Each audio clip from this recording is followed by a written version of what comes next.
Champions trophy 2025 के लिए finally team India के स्क्वाड का ऐलान कर दिया गया है। वही टीम है जैसा हमने साल 2023 में देखा था। थोड़े बहुत चेंजेस हैं, यानी कि जो 11 प्लेयर्स हैं आपको वही दिखाई दे रहे होंगे, वही चेहरे होंगे जिन्होंने हमने साल 2023 में देखा था। हालांकि साल 2023 ओडीआई वर्ल्ड कप का हम वो कप उठा नहीं पाए थे, ट्रॉफी उठा नहीं पाए थे, लेकिन उम्मीद है कि चैंपियंस ट्रॉफी में कुछ गजब का प्रदर्शन देखने को मिले।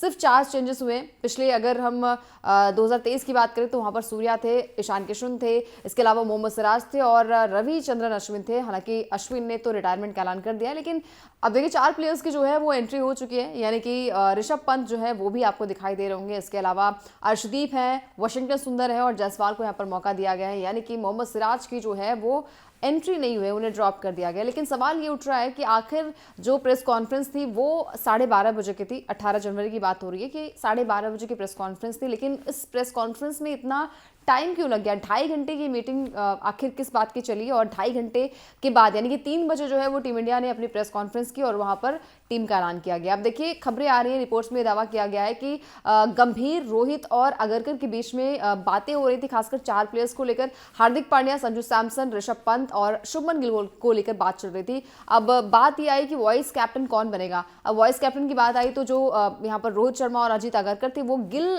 के नाम को लेकर सहमति जता रहे थे, और जो गौतम गंभीर थे वो ये कह रहे थे कि हार्दिक पांड्या जो है वो वाइस कैप्टन होने चाहिए।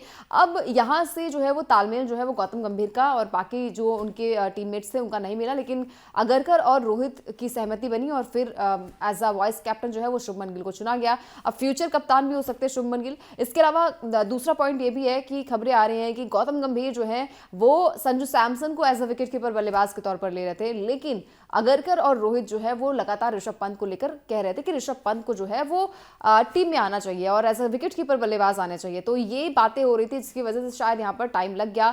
गंभीर और अगरकर और रोहित के बीच में तालमेल जो है वो बैठ नहीं रही थी, तो देखिए यहाँ पर सहमति जो है वो नहीं बन रही थी। हालांकि सहमति उसी की बनती है जिसके वोट ज्यादा होते हैं, तो गंभीर जो है वो अकेले पड़ गए और यहाँ से रोहित शर्मा और अजीत अगरकर जो है उन्होंने सहमति जताई वाइस कैप्टन के लिए गिल की, और जो विकेट कीपर बल्लेबाज है तो संजू सैमसन की जगह यहाँ पर ऋषभ पंत को जो है वो टीम में शामिल किया गया। इसी वजह से कहा जा रहा है कि जो टीम की मीटिंग थी खासकर वो बहुत ज़्यादा डिले हो गई थी और उसकी वजह से प्रेस कॉन्फ्रेंस में जो है वो ज़्यादा वक्त लगा।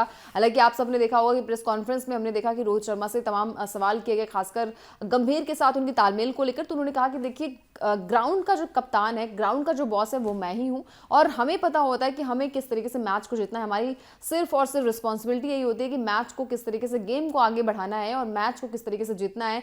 बाकी ग्राउंड के बाहर क्या चल रहा है उससे मतलब नहीं है, ग्राउंड के अंदर जो है वो मैं ही बॉस हूँ। साथ ही साथ उन्होंने डोमेस्टिक मैचेस खेलने के लिए भी सहमति जताई है कि जो 23 जनवरी से जो घरेलू क्रिकेट होंगे वहां पर रोहित जो है वो अवेलेबल होंगे, रोहित शर्मा जो है वो डोमेस्टिक मैचेस भी खेलेंगे। उन्होंने ये भी कहा कि टीम के जो मेंबर्स हैं, खासकर जो प्लेयर्स हैं जो इंटरनेशनल मैचेस खेलते हैं, उन्हें इतना टाइम नहीं मिल पाता है और खासकर घरेलू मैचेस जो होते हैं वो अक्टूबर के दौरान होते हैं, सितंबर के दौरान होते हैं जब टीम इंडिया अपने मैचेस खेलती हुई नजर आती है और मार्च तक मैचेस होते हैं। तो कहीं ना कहीं टीम के पास फ्री टाइम नहीं है, इसीलिए जो सीनियर प्लेयर्स है खासकर जो इंटरनेशनल मैचेस खेलते हैं उनके पास वक्त नहीं होता।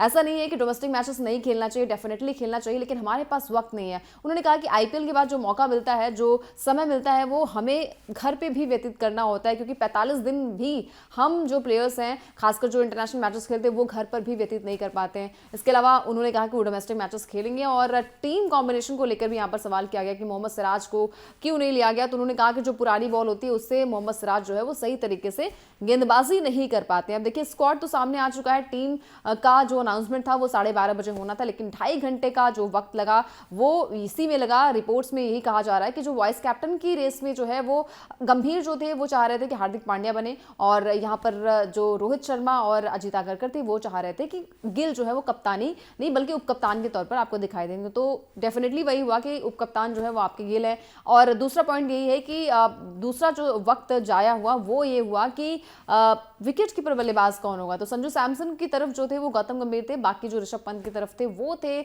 आपके अजीत अगरकर और रोहित शर्मा। तो देखिए दोस्तों, आपके हिसाब से क्या लगता है कि क्या ये स्क्वाड बढ़िया है? क्या ये 15 जो खिलाड़ी हैं वो आपको चैंपियंस ट्रॉफी जिता पाएंगे? कमेंट करके बताइए फटाफट से। वीडियो पसंद आया हो तो लाइक शेयर भी कर दीजिए। इसके अलावा अगर आप ये वीडियो हमारे यूट्यूब चैनल पर देख रहे हैं तो चैनल को सब्सक्राइब कर लें, साथ ही साथ फेसबुक या फिर इंस्टाग्राम पर ये वीडियो देख रहे हैं तो चैनल को फॉलो जरूर कर लें ताकि भी खबर मिस ना होने पाए।